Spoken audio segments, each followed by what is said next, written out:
Via Podgora, via Podgora, via Podgora, via Podgora. Galax mi piaci! Via Podgora, via Podgora. All night long! Via Podgora, via Podgora. Galax mi piaci! Vergognosissimo!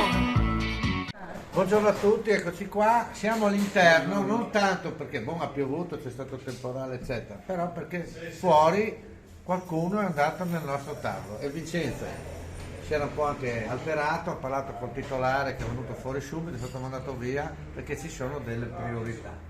E mi è venuto spontaneo, ho visto anche un amico che gli piace molto andare a funghi, la sai di quei due amici che vanno a funghi, espertissimi di funghi, vanno in montagna, sai, quelli là, a un certo punto trovano qualcosa, primo pomeriggio, uno che scappa la pipì, si mette a fare la pipì, porca puttana, non era dentro un cespuglietto, anche più della pipì faceva, dentro il cespuglietto sente muovere, tac, beccato nel testicolo. No, un po' più su, pisellino una vipera, porca puttana, si mette, comincia a urlare, arriva suo amico, fa le canne a beccare, va a clamare aiuto, questo qua scende, tu va giù, sai, comincia, sento urlare ancora, io chiama veloce, ancora giù, arriva, sai, in un paese, guarda che nostro, aspetta, le chiamo io l'esperto del paese, il vecchio del paese, arriva lì il vecchio del paese, ma guarda, c'è niente da fare, hai un taglierino, sì, deve andare su, fare un'incisione, succhiare, e poi prenderlo e portarlo giù. Ma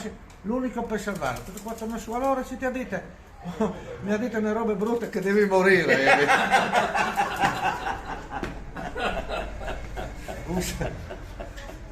Una roba vecchissima, intanto viene fuori, ecco qua, abbiamo anche. Paolo ha detto belli capelli, ciao.